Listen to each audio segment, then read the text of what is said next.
ይህ ራዲዮ አፉረቢያ የአማርኛ ዝግጅት ነው። ራዲዮ አፉረቢያ በሳምንት አንድ ቀን በአፋን ኦሮሞና በአማርኛ ቋንቋዎች ተዘጋጅቶ የሚቀርብላችሁ የራዲዮ ቅንብር ነው። ራዲዮ አፉረቢያ በኢንተርኔት ድህረገጽ በሰይፈነበልባል.com ተዘጋጅቶ የሚሰራጭ ራዲዮ ነው። ራዲዮ አፉረቢያ በአፍሪካ ቀንድና በኦሮሚያ የኢኮኖሚ የፖለቲካና የማህበራዊ እንቅስቃሴዎች ላይ የሚያተኩር የራዲዮ ስርጭት ነው።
ጤናይስጥልኝ ዜና እናሰማለን። በቅድሚያም ርዕሰ ወሬዎቹ አሜሪካ ለኢትዮጵያ የምትሰጠውን ድጋፍ እንድትመረምር ተጠየቀ። በቶሮንቶ ካናዳ የኦሮሞ ማህበረሰብ ጸረ ወያኔ የተቃውሞ ሰልፍ አካሄደ። አዲስ የኦሮሞ ፓርቲ ሊመሰረት ዝግጅት መያዙ ተዘገበ። ፓርቲው የኦሮሞን የገዳ ስርዓት ሞዴል የሚከተል መሆኑ ተጠቆመ። በቶሮንቶ ካናዳ የኦሮሞ ማህበረሰብ በሙስሊሞች ላይ የተፈጸመውን ግድያ ተቃወመ። የሙስሊሙን ስብሰባ ለመዘገብ ወደ አውሊያ መስጊድ የተጓዘው የቪኦኤ ጋዜጠኛም ታሰረ።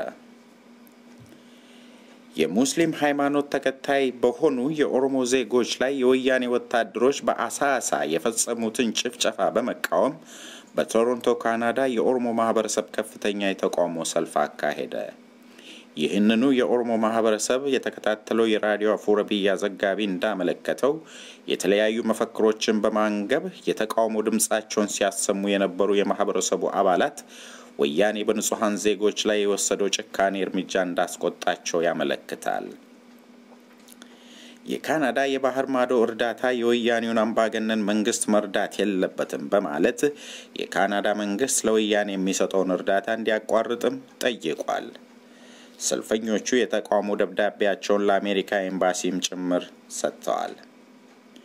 በሌላ በኩል ደግሞ አርብ ዕለት ሜይ 25 ቀን ለመንግስት ያቀረብናቸው 3 ጥያቄዎቻችን ይመለሱልን በማለት የተሰበሰቡትን የሙስሊሙን ስብሰባ ለመዘገብ ወደ አውሊያ የተጓዘው የቪኦኤ ጋዜጠኛ ፒተር ሃይንስላይን በወያኔ ወታደሮች ተይዞ መታሰሩንና ካሜራውም ፖሊሶች እንደወሰዱበት ለማወቅ ተችሏል። ይህንኑ የሙስሊሙን እንቅስቃሴ ያስተባብራሉ በሚል ውንጀላ ተይዘው ከታሰሩት ግለሰቦች መካከልም አንዷ በእስር ቤት በወያኔ ወታደሮች በደረሰባት ድብደባ ህይወቷ ማለፉን የደረሰን ዜና ያመለክታል። በምርመራ ወቅት የወያኔ የደህንነት አባላት በኤሌክትሪክ ሾክ እየጠበሱ በጭካኔ ያሰቃዩት እንደነበርና በዚህም ሳቢያ ህይወቷ ማለፍ ታውቋል። መጨረሻ ላይ የደረሰን ዜና እንደሚያመለክተው የቪኦኤ ሪፖርተር ሃይንላይን ምሽቱን ፖሊስ ጣቢያ አድሮ ጧት የአሜሪካን ኤምባሲ ባለስልጣናት እስር ቤቱ ድረስ በመገኘታቸውና እርሱም ከእስር ቤት መፈታቱን ክሱም መጣሉን ለማወቅ ችለናል። አሜሪካ የኢትዮጵያን የሰብአዊ መብት ጥሰት እንድትመረምር ተጠየቀ። በርካታ የሰብአዊ መብት ተሟጋች ድርጅቶች አሜሪካ ለወያኔ መራሹ መንግስት የምትሰጠውን እርዳታና ግንኙነት እንድትመረምር ጠየቁ። በአፍሪካ አህጉር የአሜሪካን እርዳታ በገፍ ከሚያገኙት መንግስታት ኢትዮጵያ በቀዳሚ ደረጃ በመመደብ ለባራክ ኦባማ ደብዳቤ ከጻፉት መካከል ሲፒጄ የተሰኘው ዓለም አቀፉ የጋዜጠኞች መብት ተከራካሪ ድርጅት ነው። የአሜሪካን እርዳታ በገፍ የሚላክላት ይህች ሀገር ዛሬ ሚሊዮኖችን ለረሃብ አጋልጣ የጋዜጠኞችን የዝውውር መብት ገድባ ያለች መሆኑን የጠቀሰው ሲፒጄ ሳንሱርና የዘገባ ነጻነት በመነፈጉ መታየት መጻፍና መዘገብ ያለባቸው በርካታ ጉዳዮች ከጋዜጠኞች እይታ ሰውሮ ያለ ስለመሆኑ ገልጾ ይከሳል። በሌላ በኩል ደግሞ ኦክላንድ ኢንስቲትዩት የተባለውና በ8000 ግለሰቦች ፊርማ የተደገፈ የአቤቱታ ደብዳቤውን ለዩኤስኤ ፕሬዝዳንት ያቀረበ ሲሆን በጋምቤላ የአኝዋክ መሬት ለውጭ ባለሀብቶች ለመሸጥ 70,000 ያህል ነዋሪዎችን የማፈናቀሉን ተግባር አመልክቷል።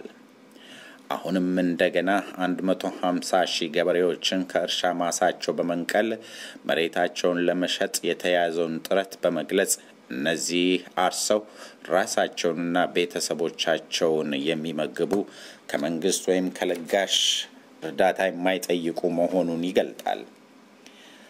በኃይል ከአያት ቅድመ አያቶቻቸው መሬት ነቅሎ ማስፈር ያለውን በርካታ ችግር ሲገልጽ አሰራሩ ግልጽነት የጎደለው የሰብአዊ መብት የተረገጠበት መሆኑን በመግለጥም ይከሳል። አራሾችና ከብት አርቢዎች መሬታቸውን በኃይል ተነጥቀው የሜካናይዝድ እርሻ የመከር ሰብሳቢ በመሆን ርካሽ ጉልበታቸው ከመበዝበዛቸው በላይ የሚገኘው ገቢ ራሳቸውንና ቤተሰቦቻቸውን ለመመገብ የሚያስችል መሰረታዊ ፍላጎት የማያሟላና ለረሃብ ማጋለጡን በመጥቀስ ያስጠነቅቃል።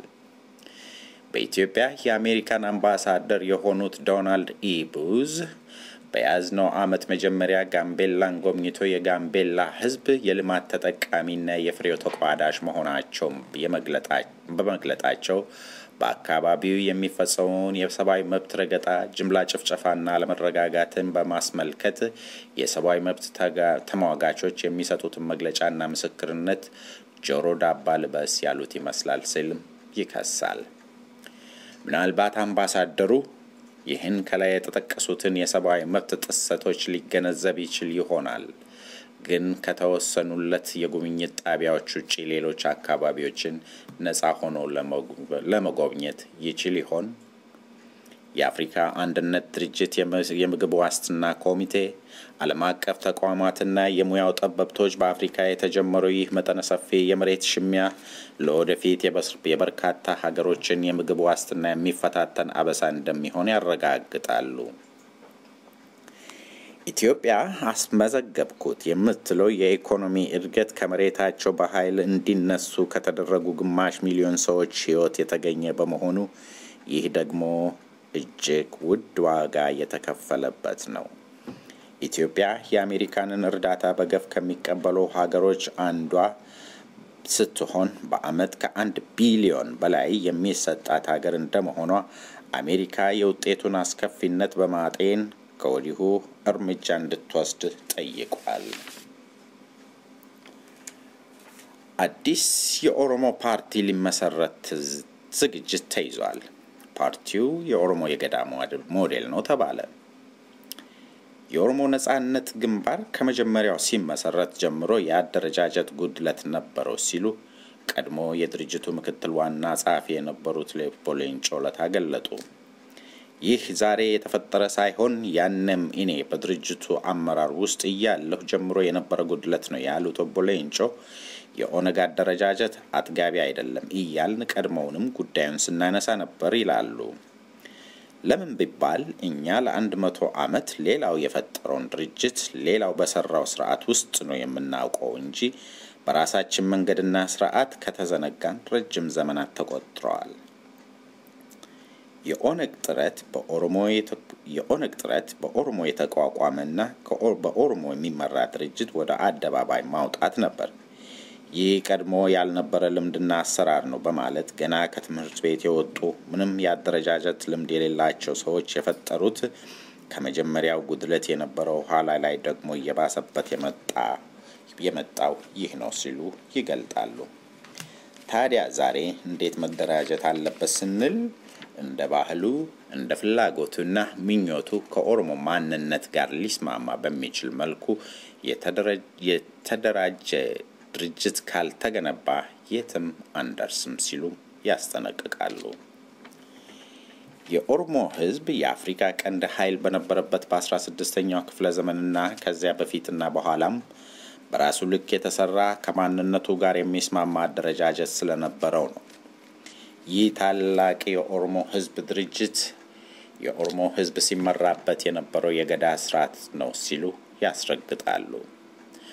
አሁንም ከዚህ ሁኔታ ለመላቀቅ በኦሮሞ ህዝብ የተመሰረተ የኦሮሞ ድርጅት መመስረት የግድ አስፈላጊ ነው ያሉት ኦቦ ሌንጮ እኛ ያቋቋምነው በማርክሲዝም ሌኒኒዝም ጽንሰ ሐሳብ ላይ የተመረኮዘ አደረጃጀት ሲሆን ኦሮሞ መሃል ሲገባ ግን ይህ አንድ ግለሰብ ፈራጭ ቆራጭ የሆነበት ስርዓት ሊሰራ አልቻለም ሲሉ ያጥላላሉ። ሌሎችን ማለትም አማሮቹና ትግሬዎቹ እንዲሁም ደጋው ኤርትራ ስርዓቱ ለነርሱ የሚስማማ ሆነ። በተደራጁ መጠን አንድ የጎበዝ አለቃ ከመሃል ይወጣል። ይህ ለነርሱ ይሰራል፣ ለኛ ግን አያስኬድም። ለኦሮሞ የሚመች አካሄድ የቱ እንደሆነ እየተለማመድን ነው። አሁን ተቃርበናል፣ እንዲያውም ተዳርሰናል። ልናገኘውም ነው። ይህንን ስናገኝና እኛ ብቻ ሳንሆን ህዝባችንም እንዲቀበለው ካደረግን የኦሮሞ ህዝብ ተመልሶ እንደቀድሞ ሁሉ ኃይል ይሆናል ሲሉ ገልጠዋል። ይህንን ገንብቶ መንቀሳቀስ እስካልተቻለ ድረስ ግን ይህ የተዘፈቅንበት መከራ ይቀጥላል የሚል ስጋት አለኝ ሲሉም ያስጠነቅቃሉ። በሽግግር ዘመን ኦነግ ወደ ሽግግር መንግስቱ የገባው ያለ አንዳች ቅድመ ዝግጅት እንደሆነ የገለጡት ኦቦ ሌንጮ ሰራዊቱንም ሆነ አባላቶቻችንን ለዚህ ሁኔታ አላዘጋጀንም፣ ስልጠናም አልሰጠንም፣ በአጠቃላይ አልተዘጋጀንበትም። ቀድሞውንም የኦነግ አመራር ወደ ሽግግር መንግስቱ ለመግባት ያደረገው አንዳችን ምክክር የለም፣ እናስመዘግባለን ተብሎ የተወጠነ ውጤት የለም። የኦነግ ሰራዊት ወደ ካምፕ የገባው በወቅቱ ይካሄድ ለነበረው ምርጫ ሁኔታዎችን ለማመቻቸት በኤርትራ መንግስት ሸምጋይነት የሁሉም ወገን ሰራዊት ወደ ካምፕ እንዲከት ስምምነት ላይ መደረሱን ያወሱት ኦቦ ሌንጮ በዚህ ጉዳይ ላይ አመራሩ ስለሚያስከትለው ጉዳት ይሁን ጥቅም አለመወያየቱን ይገልጣሉ። አያይዘውም በዚህ ሂደት ውስጥ የኤርትራን መንግስት ሚና ሲያመለክቱ በኢትዮጵያ የፖለቲካው ስልጣን በአንድ ኃይል እጅ እንዲገባ ፍላጎት እንደሌላቸውና ለራሳቸው ጥቅም የኛን በሂደቱ ውስጥ መሳተፍ ይደግፉ እንደነበር አመልክተዋል። በተለይም የአሜሪካኖቹን ተሳትፎ ሲገልጹ ዲሞክራሲ ከሌለ የአሜሪካን እርዳታ የለም የሚለውን የወቅቱን አባባል በመጥቀስ ይህ ደግሞ የአሜሪካው ፕሬዝዳንት አቋም እንደሆነ ነው የተነገረን። ከዚያ ሁሉ በመነሳት ነው አንድ ነገር የተመኘነው። ይህ እኛ የተመኘነው ነገር በሀገሪቷ የመጀመሪያው የቀበሌና የወረዳ ምርጫ በሰላም ከሄደ እዚያ ላይ ቆመን ወደ ሌላኛው መንደርደር እንችላለን። የኦሮሞ ህዝብ በቅኝ ግዛት ስር ከወደቀበት ዘመን አንስቶ ያጣውንና ስለራሱ የመወሰን መብቱ ይመለሳል በሚል እምነት ለመስራት ወሰንን። እኛ የፈለግነው አንድ ጉዳይ ብቻ ነው። ይህም ምርጫው በሰላማዊ መንገድ የዲሞክራሲያዊ አሰራርን ተከትሎ እንዲካሄድ ማስቻል ብቻ ሲሆን የሽግግሩም ሂደት ከአንዱ የበላይነት ወደ ሌላው የበላይነት ሳይሆን ወደ እኩልነት ሊሸጋገር የሚችል ምርጫው ዲሞክራሲያዊ የመሆን ፍላጎታችን ነው ያሉት ኦቦ ሌንጮ ይህ ሁሉ ተደማምሮ ነው የኦነግ ሰራዊት ወደ ተዘጋጀለት ካምፕ እንዲከት የተደረገው። ይህ በአጠቃላይ አመራሩ የተስማማበት ሲሆን ይህን የተቃወመ አመራር አባል አለመኖሩንም ጠቅሷል። በዚህ ጉዳይ ላይ ጉምጉምታ የተጀመረው ነገሮች ከተበላሹ በኋላ ሲሆን ለዚህ አጣሪ አካል የተቋቋመው ሁኔታዎች ከተወሳሰቡ በኋላ መሆኑን ጠቅሰው ነበር ያብራሩት። በዚህ ጉዳይ ላይ ኦነግ ምን ይላል? የራዲዮ አፉረቢያ ዝግጅት ክፍል የግንባሩን አመራር ያወያያል። በሚቀጥለው ዝግጅቶች ይህንኑ ሰፊ ዝግጅት ይዘንላችሁ እስከምንቀርብ ቸር ክረሙ። የምናስተናግደው የሰለጠነ አስተሳሰብ ነው። በአሜሪካው የሲቪል እና የሰብአዊ መብቶች ትግል ወቅት የጭቆናው ሰለባ የሆኑ የአሜሪካን ጥቁሮች ለዛሬው ትውልድ ያስተላለፉት ቁም ነገር ቢሆን ሐሳባቸውን በጨዋነት የመግለጽን ባህል ነው። ሁለት ተሳራሪ ሐሳቦችን ለመላው አሜሪካንና በአጽንኦት ለሚከታተላቸው የዓለም ሕዝብ የሚያቀርቡት ሐሳባቸውን እንጂ የተቃዋሚውን ወገን ሲዘልፉ ሲያንቋሽሹ ወይም አሁን እኛ ዘንድ እንደተለመደው በግለሰቦች የግል ሕይወት አካባቢ ሃይማኖትና ኑሮ ላይ የተመሰረተ አልነበረም።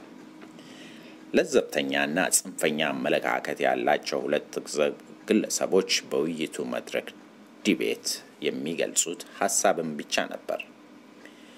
ለዘብተኛው ቦያርድ ረስትን ከማልኮልም ኤክስ ጋር የሚከራከሩት በሐሳብ ዙሪያ ብቻ ነበር።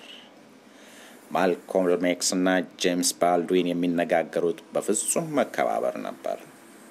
ሁለቱም የተለያዩ ሐሳቦችን በመድረክ በመገናኛ ብዙሃን የሚስተናገዱት እጅግ ጨዋነት በተሞላበት መንገድ ነበር። በአስተሳሰብ እጅግ የተለያዩ ማርቲን ሉተር ኪንግ እና ማልኮልም ኤክስ በየበኩላቸው ይጠቅማል የሚሉትን ሐሳብ የሚያቀርቡት እጅግ በሰለጠነ መልኩ ነበር። ይህ ያሳዩት ጨዋነት የዘመኑና የሥርዓቱ ተጠቃሚ የነበሩትን ነጮች ወደ ራሳቸው እንዲስቡ አስችሏል። በመሆኑም በአሜሪካው የሲቪል ሙቭመንት ነጮችን በሰልፉ የግንባር ሰልፍ ላይ ማየት የተለመደ ነበር። ምክንያቱም ሰውን ሁሌም የሚማርከው የሰለጠነ አስተሳሰብ እንጂ ለጆሮ የማይመቹ የስድብ ተራ አሉባልታዎች አይደሉም። ራዲዮ አፉረቢያ ሁሌም የዚህ የሰለጠነው አስተሳሰብ መድረክ ለመሆን ትተጋለች። አድማጭ ሁሌም እውቀት፣ ትክክለኛ መረጃና ሚዛኑን የጠበቀ ዜና የማግኘት መብት እንዳለው እናምናለንና